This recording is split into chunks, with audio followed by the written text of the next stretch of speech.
Hello my dear students, कैसे हैं आप सभी लोग। I hope you all are doing great and I am sure you all are doing great, क्योंकि finally class 10 CBSE board का result जो है आ चुका है। और अपने स्टूडेंट्स के मार्क्स सुन के तो भाई मैं बहुत ज्यादा खुश भी हूँ और बहुत ज्यादा प्राउड भी हूँ।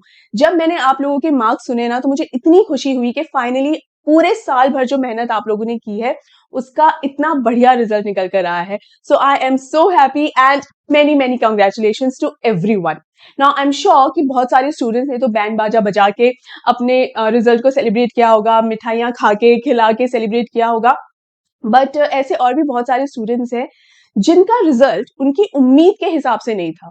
वो ज्यादा अच्छा रिजल्ट, बेटर मार्क्स एक्सपेक्ट कर रहे थे, लेकिन रिजल्ट उनके मन मुताबिक नहीं है। इनफैक्ट ऐसे भी बहुत सारे स्टूडेंट्स होंगे जिनके मार्क्स बहुत अच्छे हैं, लेकिन उतने नहीं है जितना उन्हें लग रहा था। भाई रिजल्ट उनका बहुत अच्छा आया है, अच्छा स्कोर किया उन्होंने, लेकिन फिर भी पांच छह नंबर्स का डिफरेंस, दो चार नंबर्स का डिफरेंस उन्हें लग ही रहा है। तो भाई ये बात तो हम सभी जानते हैं कि इस सेशन से यानी 2025-26 सेशन से सीबीएसई लेकर आया है टू बोर्ड एग्जामिनेशन पॉलिसी।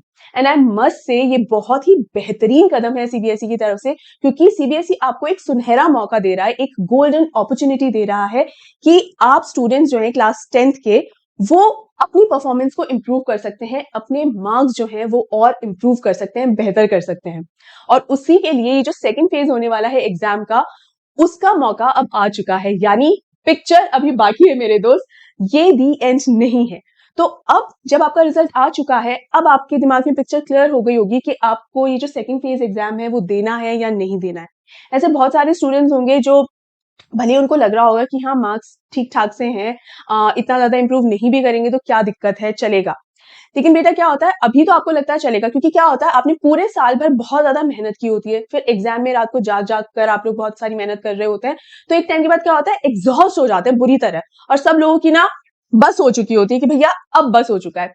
लेकिन क्या होता है बेटा, एक ही मौके की बात होती है। ये जो बस हो गई है वाला जो एक एटीट्यूड है, या ये जो एक मौका होता है ना, क्योंकि हम लोग सच में बहुत मेहनत करके थक जाते हैं, लेकिन थकना मना है। तो यहाँ पर चाहे आप कितना भी थका हुआ महसूस कर रहे हो, या कितना भी टायर्ड या कितना भी एग्जॉस्ट फील कर रहे हो, इस अपॉर्चुनिटी को अपने हाथ से मत जाने देना। अगर आपको एक सेकंड के लिए भी लगता है ना कि हाँ मेरे मार्क्स बिल्कुल इंप्रूव हो सकते हैं, तो ये अटेम्प्ट आपको बिल्कुल ले लेना चाहिए।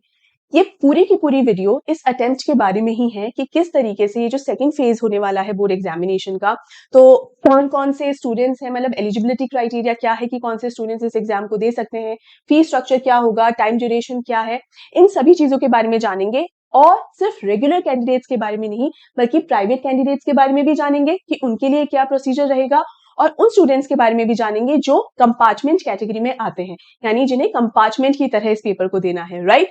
तो इन सभी के बारे में जानेंगे, सिर्फ रेगुलर कैंडिडेट्स के बारे में नहीं जानेंगे, ठीक है। लेकिन आगे बढ़ने से पहले सबसे पहले आप इस वीडियो को लाइक कर दो, ज्यादा से ज्यादा शेयर कर दो, and make sure you subscribe my channel, right. तो देखो सबसे पहले क्या करना है, सीबीएसई की वेबसाइट पर आ गए, यहाँ पर हम बढ़ते हैं मेन वेबसाइट की तरफ, मुख्य वेबसाइट पर गए, और देखिए सबसे पहला जो नोटिफिकेशन है वो है रेगुलर कैंडिडेट्स को लेकर। तो सबसे पहले हम बात करते हैं रेगुलर कैंडिडेट्स की।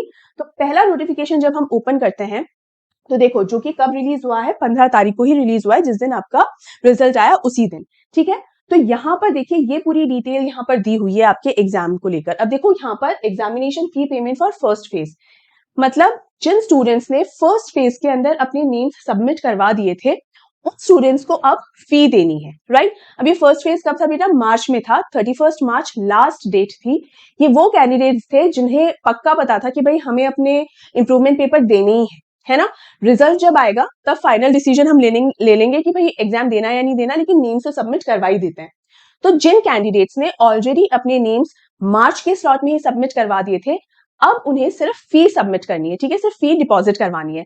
और ये फी डिपॉजिट करवाने का जो टाइम ड्यूरेशन है वो कब से कब तक है बेटा, 16 अप्रैल से लेकर 20 अप्रैल तक, राइट। यानी आपके रिजल्ट आने के तुरंत अगले ही दिन से ये विंडो ओपन हो जाएगी, जहां जिन स्टूडेंट्स ने ऑलरेडी अपने नेम्स सबमिट करवा दिए हैं अब उनको फी डिपॉजिट करवानी है। तो 16 अप्रैल को अराउंड नून, मतलब 12 बजे के आसपास जो है ये फीस डिपॉजिट कराने का जो प्रोसेस है वो स्टार्ट हो जाएगा, और इसकी लास्ट डेट कब है, 20 अप्रैल, राइट।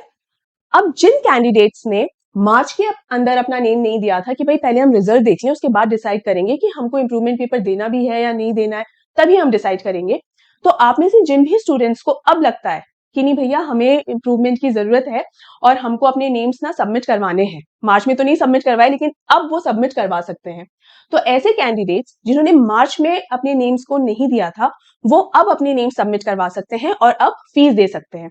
तो ऐसे स्टूडेंट्स के लिए है फेज 2। ये स्टूडेंट्स 16 अप्रैल से लेकर 20 अप्रैल के बीच में अपने नेम्स भी सबमिट करवा सकते हैं और साथ ही साथ फी भी डिपॉजिट कर सकते हैं, राइट। तो दोनों काम एक साथ ही हो जाएंगे, ठीक है। आते हैं हम थर्ड फेज पे। भैया थर्ड फेज क्या है? तो थर्ड फेज ये है बच्चा कि मान लीजिए फॉर वॉट एवर रीजन, किसी भी वजह से आप सेकेंड फेज के अंदर भी अपना नाम नहीं दे पाए या फी सबमिट नहीं कर पाए, तो क्या हो, आप भाई इंप्रूवमेंट पेपर तो देना ही है, तो अभी क्या करें, हम तो टाइम ड्यूरेशन के अंदर अपने नेम को भी नहीं सबमिट कर पाए, फी भी नहीं डिपॉजिट कर पाए, अब क्या करें। तो ऐसे कैंडिडेट्स के लिए थर्ड फेज आता है और ये थर्ड फेज में आपको 2 दिन और मिल जाते हैं, जो कि है 21 अप्रैल एंड 22 अप्रैल, मतलब 21 और 22 अप्रैल को भी आप अपना नाम और फी दे सकते हो। लेकिन इस थर्ड फेज के अंदर आपको लेट फी भी देनी पड़ेगी। तो मैं आपको ये सजेस्ट करूंगी कि क्यों फालतू में लेट फी वाला झंझट करना है, आप 20 तारीख तक ही अपना नाम और जो फीस है वो दे दीजिए, ठीक है। हाँ, कई बार कुछ ऐसे सर्कमस्टांसेस हो जाते हैं जिसकी वजह से हम जो टाइम ड्यूरेशन दिया हुआ है उसमें सबमिट नहीं कर पाते हैं, उस केस में ठीक है, लेकिन आप लेट लतीफी ना करें इस चीज में, ठीक है। अब यहां पर आपको मैं बता दूं फी कितनी है और कितने नंबर ऑफ सब्जेक्ट्स में आप एग्जाम दे सकते हैं, ठीक है। तो सबसे पहले तो ये कि पर सब्जेक्ट जो फी है वो इंडियन कैंडिडेट्स के लिए पर सब्जेक्ट 320 रुपी फी है, ठीक है। और मैक्सिमम 3 सब्जेक्ट्स के अंदर आप इंप्रूवमेंट पेपर दे सकते हो। जैसे आप लोगों के 5 सब्जेक्ट होते हैं ना में, तो 5 में से पांचों के इंप्रूवमेंट पेपर आप नहीं दे सकते। आपको जो 3 आपको टॉप क्लास लगते हैं ना कि भाई ये 3 जो है इनमें मेरे मार्क्स बढ़ने की उम्मीद है, बढ़ने की उम्मीद एज इन कि मैं और बेटर परफॉर्मेंस कर सकता हूँ या कर सकती हूँ, तो मैं इन 3 को मैक्सिमम नंबर ऑफ जो सब्जेक्ट्स हैं उन 3 के अंदर आप ये पेपर दे सकते हो। तो आप बहुत ध्यान से और सोच समझ के ये डिसीजन लें कि आपको कितने नंबर ऑफ सब्जेक्ट्स के अंदर ये इंप्रूवमेंट पेपर देना है, ठीक है। ये बहुत ध्यान से डिसीजन ले बेटा। फिर से मैं बोल रही हूँ, बाद में कभी ना सोचा अरे यार मतलब एक ही पेपर की बात थी, 2 ही पेपर की बात थी, दे देते क्या फर्क पड़ रहा था, है ना। बाद में सोचकर आपको अफसोस करने से बेटर है कि अभी सही डिसीजन लो, राइट। ये चीज हो गई। इसके अलावा अगर आप 20 अप्रैल तक फी नहीं सबमिट कर पा रहे हैं तो जो लेट फीस लगेगी तो 2000 रुपीज की आपकी लेट फीस लगेगी, ठीक है। ये हो गया। अब यहाँ पर क्वेश्चन आता है कि हम कौन से वाले सब्जेक्ट्स में ये पेपर दे सकते हैं। मैक्सिमम 3 तो है, लेकिन 3 कौन कौन से हो सकते हैं। तो बेटा आपका चाहे साइंस हो, सोशल स्टडीज हो, मैथ्स हो, या आपकी जो लैंग्वेजेस वाले सब्जेक्ट्स हैं जैसे हिंदी हो गया, इंग्लिश हो गया, तो आपके ये पांचों में से आप किसी में भी, मतलब जो भी आपके सब्जेक्ट्स हैं उनमें से किसी भी 3 सब्जेक्ट्स को आप सेलेक्ट कर सकते हो, राइट। तो ये पूरी की पूरी जो मैंने बात बताई है ना, ये सारी की सारी बात है रेगुलर स्टूडेंट्स से रिलेटेड, ठीक है। अब यहाँ पर क्वेश्चन आता है what about compartment category students, ठीक है। मतलब कंपार्टमेंट कैटेगरी में जो कैंडिडेट्स हैं उनको किस तरीके से, क्या उसका एलिजिबिलिटी क्राइटेरिया रहेगा। तो बेटा ये जो सेकंड बोर्ड एग्जामिनेशन है ना, ये सिर्फ रेगुलर कैंडिडेट्स के हिसाब से नहीं है कि भाई जो 25-26 सेशन के थे और जिन्हें अपनी परफॉर्मेंस इंप्रूव करनी है सिर्फ वही इसके अंदर पार्टिसिपेट कर सकते हैं, ऐसा नहीं है। कंपार्टमेंट कैटेगरी वाले कैंडिडेट्स भी इसमें पार्टिसिपेट कर सकते हैं, यानी सेम प्रोसीजर के थ्रू जो सेकंड बोर्ड एग्जामिनेशन है उसके अंदर पार्टिसिपेट कर सकते हैं, अपना नेम देके, फी देके, जो भी फी दी गई है वो फी देके और फिर ये एग्जाम दे सकते हैं, ठीक है। उसके अलावा जो थर्ड मतलब तीसरे जो कैटेगरी है जिसमें स्टूडेंट्स एग्जाम दे सकते हैं, जो एलिजिबिलिटी क्राइटेरिया है इसका, वो ये है थर्ड चांस कंपार्टमेंट। अब ये थर्ड चांस कंपार्टमेंट क्या है? लास्ट ईयर यानी 24-25 सेशन के अंदर जब क्लास 10th का बोर्ड एग्जाम हुआ था तो हो सकता है तब भी कुछ स्टूडेंट्स की कंपार्टमेंट आई हो, तो उन स्टूडेंट्स की जो कंपार्टमेंट आई तो सप्लीमेंट्री एग्जाम जो होता है, तो लास्ट ईयर वो सप्लीमेंट्री एग्जाम जुलाई अगस्त में हुआ होगा। अगर कुछ कैंडिडेट्स उस सप्लीमेंट्री एग्जाम में भी क्लियर नहीं करे तो वो इस साल के एग्जाम के अंदर उनको मौका मिलता है। और इस साल का जो आपका एग्जाम हुआ तो वो पहले कब हुआ था? मार्च अप्रैल में एग्जाम हुआ था। अभी आप लोगों का मार्च अप्रैल में एग्जाम हुआ ना, तो वो इन स्टूडेंट्स के लिए सेकंड चांस था। इस सेकंड चांस में भी अगर कोई स्टूडेंट क्लियर नहीं कर पा रहा है या किसी वजह से वो एग्जाम ही नहीं दे पाया, तो फिर ये जो थर्ड चांस जो अभी सेकंड बोर्ड पॉलिसी, जो सेकंड बोर्ड एग्जामिनेशन होगा ना, ये थर्ड चांस उसे इस सेकंड बोर्ड एग्जामिनेशन में मिलेगा, राइट। तो ये वो स्टूडेंट्स हैं जिन्हें ये सेकंड बोर्ड एग्जाम के अंदर पेपर देने का मौका मिल रहा है, ठीक है। उसके अलावा जो फ्रीक्वेंटली आस्क्ड क्वेश्चंस है उसमें ये है, मान लीजिए कि आपका नाम जो है वो ऑलरेडी आपने दिया हुआ है और जब आपने अपना रिजल्ट देखा तो आपको लगता है कि इंप्रूवमेंट की जरूरत नहीं है, आपके बिल्कुल एक्सपेक्टेड मार्क्स हैं और इतना मार्जिन भी नहीं है कि आप उसमें और इंप्रूवमेंट ला पाए, आप अपने मार्क्स से बिल्कुल सेटिस्फाइड हैं और खुश हैं, आपको इंप्रूवमेंट पेपर अगर नहीं देना है तो ऐसे में आपको क्या करना है, आपको अपना नाम विड्रॉ कर लेना है।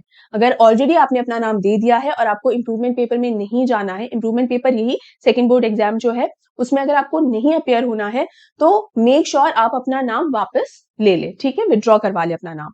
लेकिन इन केस आपने अपना नाम भी विड्रॉ नहीं करवाया है, फी भी आपने दे दी है और फिर भी आप अगर सेकंड बोर्ड एग्जाम के अंदर अपियर नहीं हुए, उस केस में क्या होगा, कहीं ऐसा तो नहीं था कि जीरो अंडा निकल कर आएगा क्योंकि आपने तो अपियर ही नहीं हुआ एग्जाम के अंदर, तो क्या होगा, तो इस केस में ये होगा कि पहला फेज जो था एग्जाम का, यानी जो मार्च अप्रैल में आपके जो एग्जाम्स हुए थे उसमें आपने जो भी स्कोर किया है, जो भी मार्क्स आपके आए हैं वही मार्क्स आपके फाइनल मार्क्स माने जाएंगे, राइट। इसके अलावा ऐसा और कोई टॉपिक है? हाँ, इसके अलावा एक और पॉइंट है मैथमेटिक्स का। मैथमेटिक्स के अंदर आप बिल्कुल, अगर बेसिक मैथ्स आपने चूज करी हुई थी और आप उसे स्टैंडर्ड मैथ्स के अंदर अगर चेंज करवाना चाहते हो तो आपको ये ऑप्शन मिलेगा, और अगर आपके पास स्टैंडर्ड मैथ्स थी और आप उसे बेसिक मैथ्स के ऑप्शन में आप जाना चाहते हो सेकेंड बोर्ड एग्जाम के अंदर, तो वो भी आपको ऑप्शन मिलेगा। मतलब बेसिक अगर थी आपके पिछले एग्जाम में और अब आप स्टैंडर्ड करना चाहते हो तो कर सकते हो, अगर स्टैंडर्ड थी और आप उसे बेसिक मैथ्स करना चाहते हो आप बिल्कुल वो कर सकते हो, ठीक है। इसके अलावा देखिए कितने सब्जेक्ट्स आप इंप्रूव कर सकते हो, मैक्सिमम 3, और ये आपके ऑप्शंस है science, math, social science and languages, इनमें से कोई भी मैक्सिमम 3 सब्जेक्ट्स के अंदर आप इंप्रूवमेंट पेपर दे सकते हो, ठीक है। स्पोर्ट्स स्टूडेंट्स के लिए भी बिल्कुल, जो स्पोर्ट्स स्टूडेंट्स हैं उनके लिए भी सेकंड बोर्ड एग्जाम जो है उसके अंदर वो अपियर कर सकते हैं, ठीक है। तो ये थी सारी इंफॉर्मेशन रेगुलर स्टूडेंट्स को लेकर, और वो रेगुलर स्टूडेंट्स जो कंपार्टमेंट कैटेगरी में आते हैं, और वो रेगुलर स्टूडेंट्स जो थर्ड चांस कंपार्टमेंट का मौका जिनको मिल रहा है, ठीक है, थर्ड चांस जिनको मिल रहा है कंपार्टमेंट में, सब कुछ रेगुलर स्टूडेंट्स, लेकिन ठीक है कंपार्टमेंट में भी जो रेगुलर कैंडिडेट्स हैं उसके बारे में ये सारी इंफॉर्मेशन है। अब हम बढ़ते हैं हमारे प्राइवेट कैंडिडेट्स की तरफ, जिसके लिए हम इस नोटिफिकेशन पर जाते हैं। तो भाई प्राइवेट कैंडिडेट्स जो हैं उनके लिए भी ऑलमोस्ट सेम ही है कि वो प्राइवेट कैंडिडेट्स जिन्होंने अभी मार्च अप्रैल में जो एग्जाम दिया था उनका भी आज रिजल्ट आया, तो उनको भी अगर बिल्कुल भी खुश नहीं है वो अपने रिजल्ट से, या वो ये चाह रहे हैं कि भाई हाँ इंप्रूव हम कर सकते हैं, एक तो उन कैंडिडेट्स को मौका मिलेगा अभी सेकंड बोर्ड एग्जाम के अंदर, वो कैंडिडेट्स अपियर हो सकते हैं। दूसरे वो प्राइवेट कैंडिडेट्स भी अपियर हो सकते हैं जिन्होंने लास्ट ईयर जब क्लास 10th बोर्ड एग्जाम दिया था, ये देखिए यहाँ पर ये एलिजिबिलिटी क्राइटेरिया लिखा हुआ है, यहाँ पर लिखा हुआ है वो स्टूडेंट्स जो अभी इंप्रूव करना चाहते हैं, जिन्होंने मार्च अप्रैल में एग्जाम दिया, खुश नहीं है, तो वो अपना परफॉर्मेंस इंप्रूव करने के लिए ये एग्जाम दे सकते हैं। उसके अलावा और कौन से स्टूडेंट्स अपियर हो सकते हैं, एक तो वो प्राइवेट कैंडिडेट्स जिन्होंने पिछले साल एग्जाम दिया होगा लेकिन क्लियर नहीं हुए तो सप्लीमेंट्री एग्जाम दिया, ठीक है। अब सप्लीमेंट्री एग्जाम कब होता है, जुलाई अगस्त के अंदर होता है। जुलाई अगस्त के सप्लीमेंट्री एग्जाम में भी ये प्राइवेट कैंडिडेट्स अगर क्लियर नहीं कर पाए तो अभी जो मार्च अप्रैल में जो मेन एग्जाम अभी हुए थे उनमें इनको मौका मिला था, अगर इस मौके में भी ये प्राइवेट कैंडिडेट्स जब क्लियर नहीं कर पाए तो अब इन प्राइवेट कैंडिडेट्स को फिर से मौका मिलेगा अभी सेकंड फेज के अंदर अपना एग्जाम देने का, ठीक है। तो ये 3 मौके इन कैंडिडेट्स को मिलेंगे, तो इन ये भी एलिजिबल हैं ये सेकंड फेज एग्जाम देने के लिए, ठीक है। उसके अलावा कौन से प्राइवेट कैंडिडेट्स एलिजिबल हैं, वो प्राइवेट कैंडिडेट्स एलिजिबल हैं जिन्हें अगेन पिछले साल ये लोग कंपार्टमेंट कैटेगरी में थे, सप्लीमेंट्री एग्जाम दिया जुलाई अगस्त के अंदर, लेकिन अगर आप लोगों ने उस एग्जाम में भी अगर आप क्लियर नहीं हो पाए तो आपको मेन एग्जाम्स में अपियर होना था, लेकिन किसी भी रीजन की वजह से, चाहे आपको तैयारी ही करनी हो या किसी और रीजन की वजह से, अगर आप इन मेन एग्जाम्स के अंदर अपियर नहीं हो पाए तो भी सीबीएसई आपको ये परमिशन देता है कि आप ये सेकेंड बोर्ड एग्जाम के अंदर अपियर हो सकते हो। भले ही आपने ये मेन एग्जाम मिस कर दिया हो लेकिन सेकेंड टाइम जो ये बोर्ड अभी हो रहा है उसमें आप बिल्कुल अपियर हो सकते हो, राइट। तो कंपार्टमेंट कैटेगरी के अंदर जो प्राइवेट कैंडिडेट्स हैं उनको भी पूरी तरीके से परमिशन है कि आप लोग अपियर हो सकते हो, ठीक है। अब यहाँ पर आपको करना क्या है, स्टूडेंट्स अप्लाई किस तरीके से करें। भाई रेगुलर स्टूडेंट्स जो है वो तो स्कूल के अंदर अपना नेम और फी डिपॉजिट कर देते हैं, व्हाट अबाउट प्राइवेट कैंडिडेट्स। तो यहाँ देखिए बेटा आप लोगों के लिए यहाँ पर ये लिंक अवेलेबल है, the students shall apply through the व्यक्तिगत परीक्षार्थी link available on the CBSE website, and here is the link. आप इस पे क्लिक करेंगे, आगे जाएंगे तो आपके पास पूरा का पूरा फॉर्म आ जाएगा, यानी आपकी पूरी प्रोसेस जो है बेटा प्राइवेट कैंडिडेट्स की पूरी तरीके से ऑनलाइन है, किसी भी तरीके से। देखिए यहाँ पर स्ट्रिक्टली लिखा है, no application shall be accepted in offline mode, no application shall be accepted after the last date, and no application shall be accepted without fee, and both the form and fees will only be accepted in online mode strictly as per the schedules given herein. ठीक है, तो आपका पूरा का पूरा process जो है, procedure पूरी तरीके से किस तरीके से होगा, ऑनलाइन ही होगा। ऑनलाइन फॉर्म जो है, एप्लीकेशन फॉर्म, वो आपको बहुत ही ध्यान से भरना होगा। इसके अलावा आप लोगों को अगेन अपना नेम और फी, जैसे मैंने रेगुलर कैंडिडेट्स वाला बताया था, सेम वही प्रोसेस है और आपका भी टाइम ड्यूरेशन सेम ही है। 16 अप्रैल से लेकर 20 अप्रैल तक आपको अपने नेम्स और फी सबमिट करनी है। उसके अलावा लेट फी का ऑप्शन भी आपको कि भाई अगर 20 अप्रैल तक आप नहीं अपना नाम दे पाते हो, किसी भी रीजन की वजह से फी नहीं सबमिट कर पा रहे हो, तो आपको 21 या 22 मतलब 21 22 ये 2 दिन आपको और एक्स्ट्रा मिलते हैं, एक्सटेंशन आपको मिलता है। इन 2 दिनों में आप अपना नाम और अपनी फी जमा करा सकते हो, लेकिन उस केस में आपको लेट फीस देनी पड़ेगी। आप लोगों की फी कितनी है? आप लोगों की भी फी, जो प्राइवेट कैंडिडेट्स हैं उनकी फी भी सेम ही है। पर सब्जेक्ट 320 रुपीज। ठीक है, एक सब्जेक्ट के लिए आपको 320 रुपीज आपको देने हैं। और लेट फी अगर आपको देनी है तो कितनी, 2000 रुपीज जो है आपको लेट फी देनी होगी। तो again I will suggest to all the private candidates की लेट फी देने की नौबत ना ही आए तो बेहतर है। ठीक है, तो बेटा ये था सारा का सारा इंफॉर्मेशन। तो आई होप बेटा आपको सब अच्छे से समझ में आ गया था। ये पूरा का पूरा स्ट्रक्चर है कि किस तरीके से आपको एग्जाम के अंदर एग्जाम के लिए अप्लाई करना है, फी स्ट्रक्चर क्या है, टाइम ड्यूरेशन क्या है, ये मैंने सब बता दिया है, रेगुलर कैंडिडेट्स के लिए भी और प्राइवेट कैंडिडेट्स के लिए भी। इसके अलावा भी अगर कहीं कोई भी डाउट है, मेक श्योर यू आस्क, अपने डाउट्स मत रखिएगा। एंड मैं बस आपको इतना सजेस्ट करना चाहूंगी कि एक बहुत ही गोल्डन अपॉर्चुनिटी है अपने मार्क्स इंप्रूव करने के लिए, अपना रिजल्ट और बेटर करने के लिए। तो मेक श्योर आप इस गोल्डन अपॉर्चुनिटी को अपने हाथ से ना जाने दें। उसके अलावा बहुत सारे स्टूडेंट्स का ये भी रहता है कि मैम अगर हमारे 96% मार्क्स आए हैं तो ये तो कितने अच्छे मार्क्स हैं, अगर वो 98 हो जाएंगे तो क्या हो जाएगा, 99 हो जाएंगे तो क्या होगा, मतलब ये 2-3% से क्या कोई बहुत ज्यादा डिफरेंस आने वाला है क्या? तो बेटा अगर यूं देखें, एज सच तो कोई डिफरेंस नहीं आने वाला है भाई। आप अपने मनचाहा सब्जेक्ट पाने के लिए एकदम आप एलिजिबल हो, और 96% आना भी, आई मीन इतने अच्छे मार्क्स आना, अगर उसमें एक आध मार्क या एक आध परसेंटेज और भी बढ़ गया तो ऐसा नहीं होगा कि तभी ये प्रूव होगा कि आप बहुत ज्यादा इंटेलिजेंट हो, है ना, ऐसा कुछ नहीं है।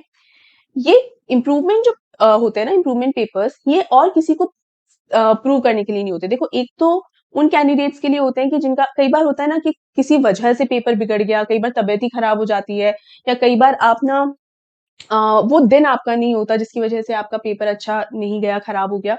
तो एक तो ऐसे कैंडिडेट्स के लिए तो बहुत ही बेहतरीन मौका है ना, कि उनको एक और चांस मिल रहा है।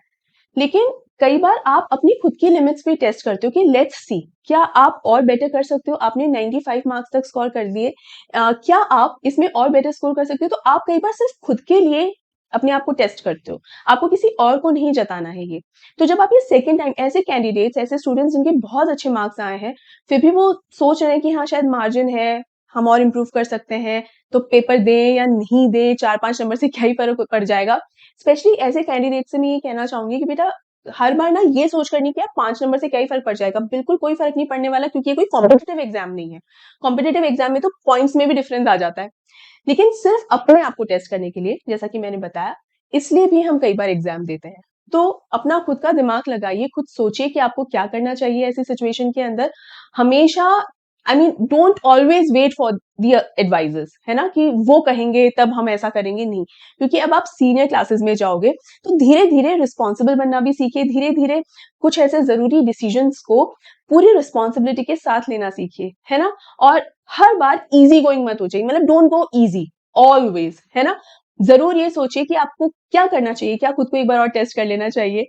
तो ये सब सोच समझ के आप अपना एक डिसीजन लीजिए, एंड आई एम श्योर आप जो भी डिसीजन लेंगे आपके लिए जरूर जरूर बेनिफिशियल होगा, राइट। तो बेटा इसी नोट पर हम इस वीडियो को एंड करते हैं, और मैं एक बार फिर से बोल दूं कि मैंने जितना भी एक्सप्लेन किया है, इसमें कहीं भी आपको कुछ डाउट है आप वो जरूर मुझसे पूछ लें। ऑलराइट स्टूडेंट्स, तो इस वीडियो को यहाँ पर एंड करते हैं। कैसा लगा आपको ये वीडियो मुझे जरूर बताइएगा। जिन कैंडिडेट्स ने अपना रिजल्ट शेयर नहीं किया है, make sure you share your results with me, and सबसे ज्यादा जरूरी बात, अपना ढेर सारा ध्यान रखिए।